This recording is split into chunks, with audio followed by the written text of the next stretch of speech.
All right, guys, what's going on? Welcome back to the Everything Collegeville podcast. Today, me and Nick here, our 2024 preview and prediction for the Florida State Seminoles. One of this coaching staff, Mike Norvell, 31-17 record through 4 years. Alex Atkins enters 5th year on staff, 3rd in role as offensive coordinator, and then the 5th year for Adam Fuller at DC. Obviously, ACC champs for the first time since 2014, and then missing out on the college football playoff despite being an undefeated 13-0. Looking at the offensive side of the ball, Nick, we're not really going to talk much about what happened in regards to them missing the college football playoff. We've already talked about that enough. It's time to move on. But Jordan Travis's injury certainly led to that being why that occurred. And obviously, that leads to them bringing in Duji Uyunglele, the former Clemson/Oregon State quarterback, because what they had last year just was not enough to get them over the hump. You look at DJ, a guy who was good size at 6'4", 255, value as a runner that falls forward. A guy who has a big arm and showcased good touch and accuracy at times. He's shown the ability to be aggressive downfield. I think that arm strength he has allows him to thrive in the intermediate game. Accuracy at times, though, isn't all that impressive. Can miss open targets, can be late on one routes, doesn't always layer the ball with precision. This is a player that just lacks overall consistency. At one point, we thought he was going to be the next big thing. It never ended up happening, and here he is in Tallahassee in the midst of a team that returns only 4 starters on offense. This is a guy that I've been a big supporter of for a very long time. I went out and was a big fan of his. I thought he was going to be the next big thing when he first took over as a starter in 2021. I said he was going to win the Heisman. I was very high on what he could potentially do. I thought he was going to be a really good plug-and-play quarterback that was going to be a star for the Clemson Tigers, and that didn't work out. He ended up having a horrendous season, 55% comp rate, 9 touchdowns, 10 picks in a forgotten season. And then in 2022, he got better, 62% comp rate, 2,500 yards, 22 touchdowns, and 7 picks, and then went to Oregon State, and people thought that he could potentially revitalize his career, and he's getting a lot of juice after this transfer, people saying that he's back, that this is going to be a guy that could really take the next step, but he did not have that much better of a season at Oregon State. His completion percentage was less last year. He had only about 100 more total yards of offense, had 1 less touchdown and the same number of picks, so I'm not really seeing the hype, in which, again, this is a guy I've defended for years, a guy I've been a big fan of, and you know that on this show that I've defended him, I stood by him, I thought that he really could develop into a star, but it has not happened yet, and I'm not entirely sure what people are seeing right now that makes a difference. Time is running out for me. This is a make or break year for him. Again, he's got to go out and show that he can be that star quarterback that we thought he was going to be. I'm just not entirely sure that sold that's going to happen down here in Tallahassee with the weapons he has around him. Looking at the running back room, that also loses Trey Benson. Roydale Williams arrives from Alabama, a physical short yardage back, has been a guy that has lacked efficiency overall, but that's what he really thrives at. 5'10", 212 pounds. Lawrence Tafali's been a good, efficient runner in his career. Makes the occasional big play, but also makes no impact whatsoever. Only gets about 5 to 6 touches per game. Big fan of Jalen Lucas from Indiana. Electrifying athlete, a real star in the return game, which will be his main role. But I'm certain he'll get plenty of looks during the year in the backfield. And I think he certainly should. I think Lucas can really be a game changer there. Cam Davis, Makai Danzy, a couple of freshmen that are in this backfield as well. This running back room is really not all that good, to be quite frankly with you, Nick. And again, I definitely think there's some nice versatility here in the 3 different guys that are at the top. And I think that's certainly something that will play into their favor and will allow them to not, fall off a bridge by any means. But they don't have any Trey Benson in this room, and this is an offense that only ran for about 150 yards per game last season. So what do you make of this running back room? Because it certainly is less talented than it was a year ago. I was a fan of Roydale Williams at Alabama. I thought he was a solid back, a nice number 2 back, but I don't think he's a number 1 back by any stretch of the imagination. He transferred over here to be that. I'm not entirely sure he can step up to that mantle and be able to be productive. Lawrence Tafali as well, 463 yards rushing, 6.7 yards per carry, and 4 scores for him last year as he looks to be that number 2 back for this team. They have some decent players down the depth chart, but in general, I'm not entirely sure if I love what this running back room has. They weren't super productive on the ground last year. Roydale Williams had 560 yards rushing and 5 touchdowns for the Crimson Tide last year.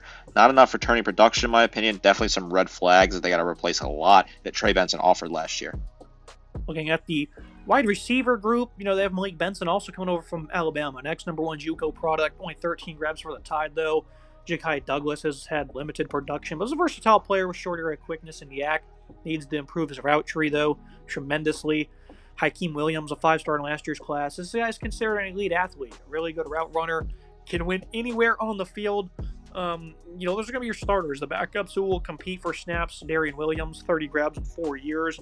Kentron Poitier has averaged over 20 yards per catch the last 2 seasons, but only 20 receptions in his career at his 6'3", 208 pounds. do span 6'4", 210. Only 14 wrecks in 3 seasons, so not the most desirable pass-catching group, it seems. Nice variety of some speed and size, though. You get tight end Kyle Morlock, 6'7", 245. Should be a good seam option downfield. Jackson West, he was a sound run blocker, didn't catch a pass, though. They also have a top 200 recruit, Landon Thomas, that might find some time as a versatile player. This is another group on this offense, Nick, where you're like, well, they have some potential, versatility, I guess. I'll go ahead and admit that's there, like I did a second ago, but there's nothing right here screaming it's going to be an elite unit like it was last year. They had Jaheim Bell, Keon Coleman, Johnny Wilson out the top, and I think Akeem Williams is going to be a breakout star, but everyone else I'm not sure about. Certainly worries me what they can do with it. I think Akeem Williams can be a breakout star. He had 80 receiving yards and 1 touchdown last year. Kyle Morlock, a big physical tight end, 255 yards receiving, 13.4 yards per grab. Shaquem Douglas, 243 yards receiving, 17.4 yards per grab. So nice production there, but no touchdowns. Darion Williamson had a touchdown and 127 yards receiving. Keitron Portier had 136 yards receiving and 22.7 yards per grab on those 6 grabs. They only returned 2 touchdowns of receiving production last year. This receiving room definitely has some nice players that could be potentially good, but not a lot of returning production, not a lot of known qualities. Malik Benson's not a terrible ad from Alabama either. Not too sure if these guys are going to boom, though. They definitely look more likely that they're going to bust. Now, looking at the offensive line, left tackle is a real strength spot for this team with 3 different guys playing there. But Darius Washington will be the main starter this fall at 6'4", 310. Robert Scott has been a quality lineman for them. He's going to be the backup at 6'5", 340. Love the experience he provides. Terrence Ferguson comes over from Alabama. Is a pretty good left guard for the Titans, near 200 snaps over 3 years. Never worked his way into a full-time role, though. Another pretty big lineman at 6'4", 323. Should be a good asset here. Maurice Smith, that's 41 starts to his name. Coming off a good season, a real leader in the middle there at center. Richie Leonard, he was above average player for the University of Florida at 6'2", 335. Got struggled with consistency in pass blocking, though, but a good plug-and-play here.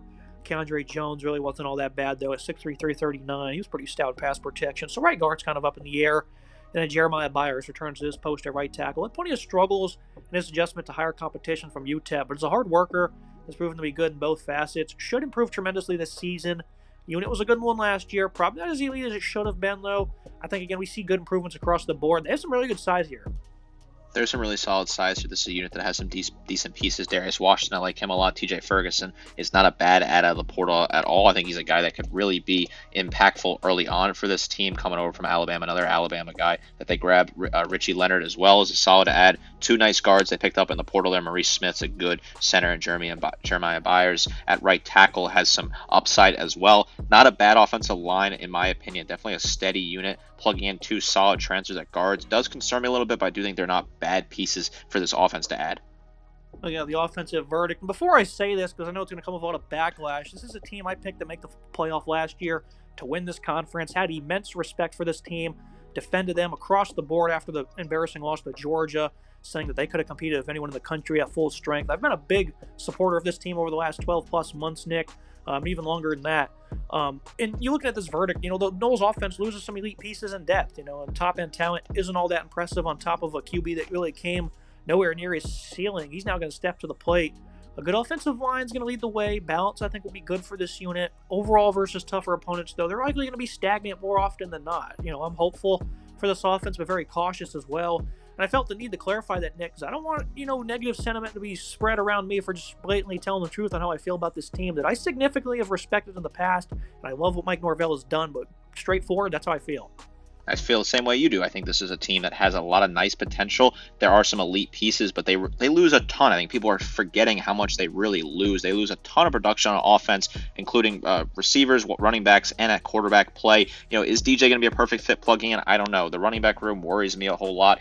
I've also defended this team. I thought this team got, a tough deal in the end, and certainly while it was the right decision, it was tough for the fans. I think that team, if they were full strength, they could have beaten any of the 3 other teams that made the playoff last year and were legit title contenders throughout the season prior to the injuries that derailed their season. I think Mike Norvell is a fantastic coach and has built a really strong program that, this is a couple years ago, this team was losing to FCS teams at home. So now they're a serious threat in college football, a respectable program again. The offense does worry me, right, because they are losing so much and they have to find ways to replace that. Yes, they brought in some decent pieces, but to think that they can just plug these guys in and play at the same rate they did last year, I think is a foolish thought. I think this team will make the playoff this year. I will say that late in the episode as well. There's a little bit of a spoiler, but in general, I think this offense, if this team is going to struggle this year, it's going to be on the offense, not being able to get the job done against the better teams in the conference. Looking at the defensive side of the ball, a unit that was great last season, a unit that I thought, again, could compete with anyone in the country. They returned 4 starters. You look at what they have up front. Patrick Payton briefly flirted with the portal. I'm glad he returns. Explosive off the edge, can win with top-tier athletic abilities, good at getting his hands up versus the passes. He had 10 pass breakups. Certainly needs to develop better use of his length, some more inside moves, and showcase higher-end motor. Does a good job of pushing into the backfield versus the run, though. This is a great player, 6'5", 256. Looking at the defensive line on the interior, you have some good players. Darnell Jackson was expected to be a good contributor, but wasn't able to play till the bowl game due to some type of transfer rule. 6'5", 330. He's going to be an asset versus the run, though.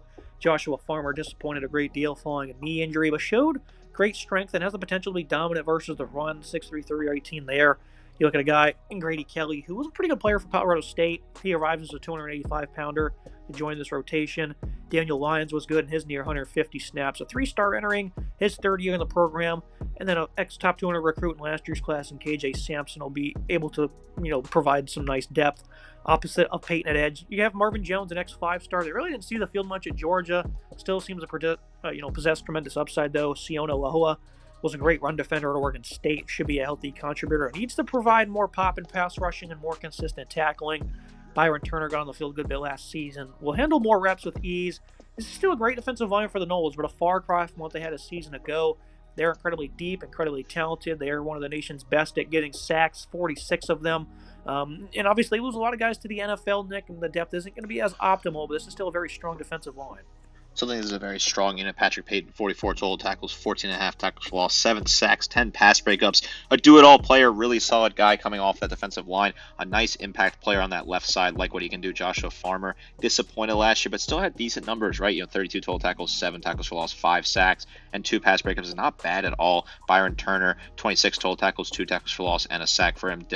Daniel Lyons as well, 16 total tackles. I think the Marvin Jones ad is a really solid ad from Georgia on that right side. He didn't really pan out too well up in Athens, but he's a guy that's still got incredible pedigree and a really solid player you can plug in. They made some other ads in Grady Kelly, who could be solid, and Siona Leahola, who could be a decent ad as well on that right side. I think this is still a very strong unit that can get after the quarterback and get some nice sacks.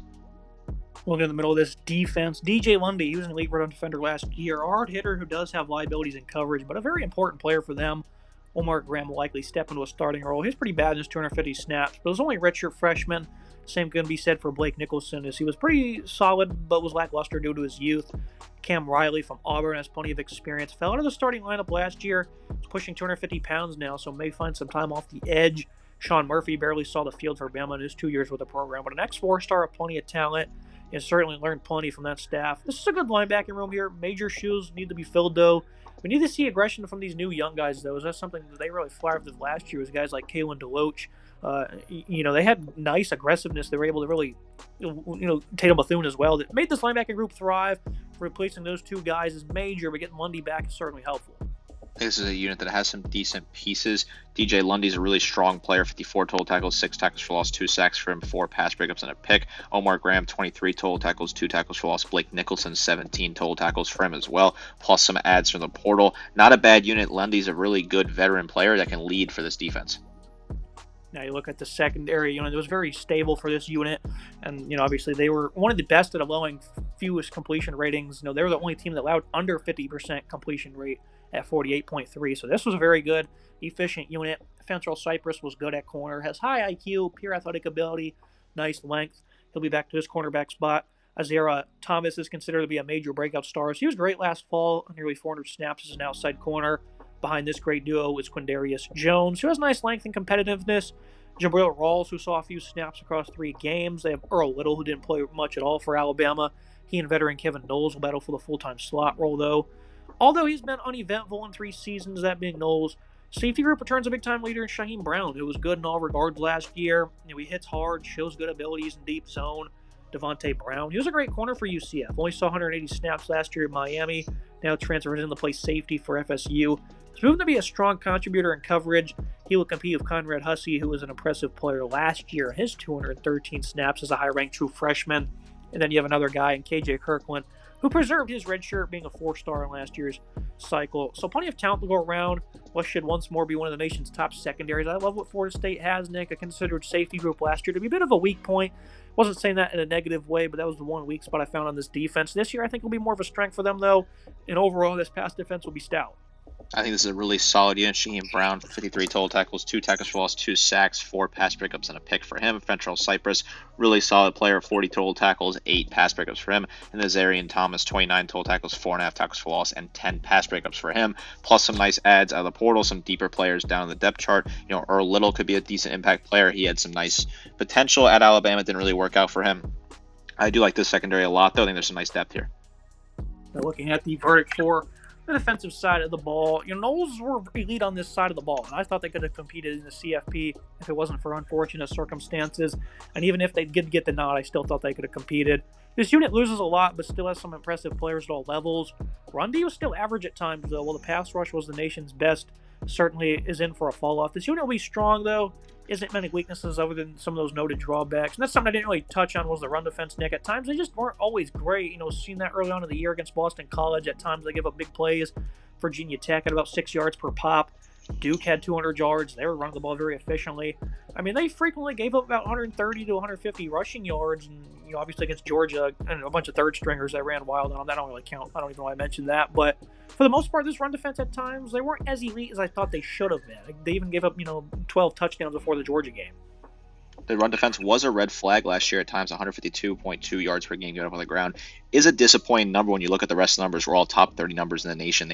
They placed 72nd in the nation last year in rush yards per game. They were really solid against the pass, top 15 unit, top 20 unit against the points per game as well. So I think that the secondary will be at a similar click. I worry about the run defense because they do lose a lot of those talented players in the interior. I do think returning a guy in Peyton who is a really strong physical player on that edge could help. I think Jackson and Farmer, if they can have good seasons, especially Farmer, he's got to step up at that defensive tackle spot if they want to be better against the run. I think that's one of your biggest concerns if you want to pick this team not to make the playoff. You can point to the run defense being shaky in addition to the offense being weak at points. I am curious to see how the run defense develops throughout the season when they play some of those tougher rushing attacks further down the schedule. It was nothing egregious. I do want to make that clear. This run defense was never awful, but, for how elite they should have been, that Duke game, they were getting outplayed in that game before Riley Leonard got hurt. I just definitely want to preface by saying that as well. Again, they were never awful, but certainly something that is a negative. Looking at the final prediction for Florida State, despite a bit of a step back on the D1, this defense is primed to be one of the nation's best, but the concern with this team, for me, is the offense just lacks excitement. It had it last year with pieces across the board, but this year it isn't as evident. The wide receiver room has versatility and skill, likely going to be a by-committee unit. No proven game breakers. The running back room is pretty average across the board. And on top of that, DJ Uyunglele is not the QB I can trust to lead you to the CFP. Fairly simple schedule, but there's plenty of tough tests I think will hold them back. And again, I do want to say I was very high on this team last year. I was very high on this program. I held no hatred against them because I know that's what people are going to say. I just don't think this is a playoff team, Nick. I really don't. 9-3 for me. This offense is not going to get the job done in these 3 losses. I think the defense, like you said, against the run, mixed with the pass rush taking a step back, I think it's going to certainly allow to them giving up more than they should. 9-3 for me. I still give the offense a B+ because I think that against some of these weaker opponents, they can certainly put some numbers up against them.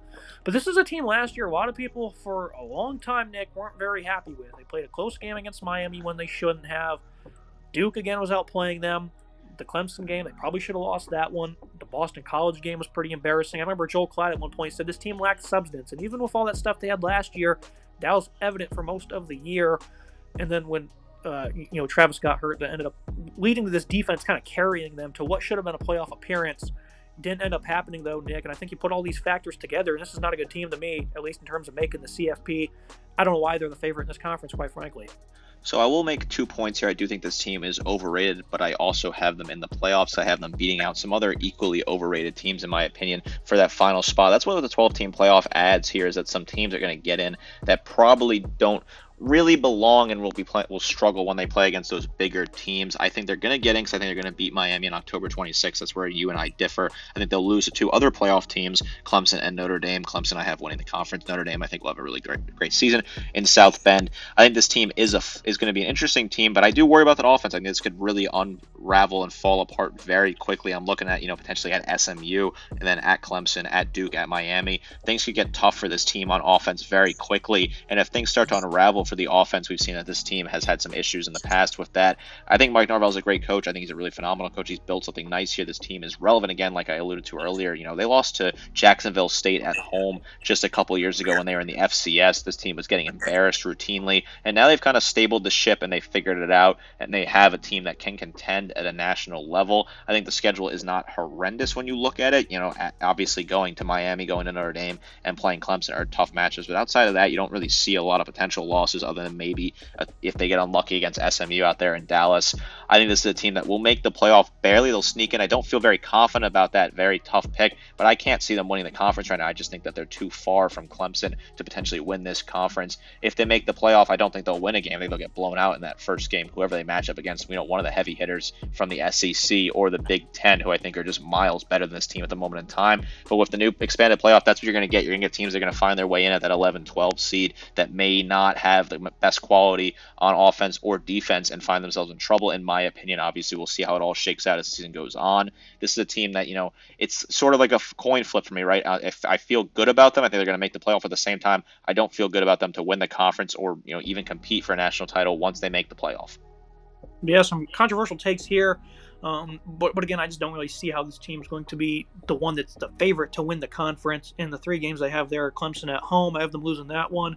On the road at Miami and at Notre Dame, I think those are certainly going to be games where you see them have issues. That's going to be it for today's episode. As always, Nick, and I do want to say they do play in Dublin week 1 against Georgia Tech, and I think that's going to be a game where the Yellow Jackets probably keep it a little bit closer than anticipated. As always, Nick, thank you. Yeah, this is a team we'll see very soon playing at the Neva over there in Ireland, week 0 kickoff. Excited for that matchup. That will set the tone early, how they fare against what I think is a really good Yellow Jackets team, despite what the record prediction we set a couple days for them is on paper. I think it's a Yellow Jackets team that has a solid defense and a solid offense. How will they fare in that game week 0? That will set the tone for the season, in my opinion. Make sure you guys like, comment, subscribe. See you next time.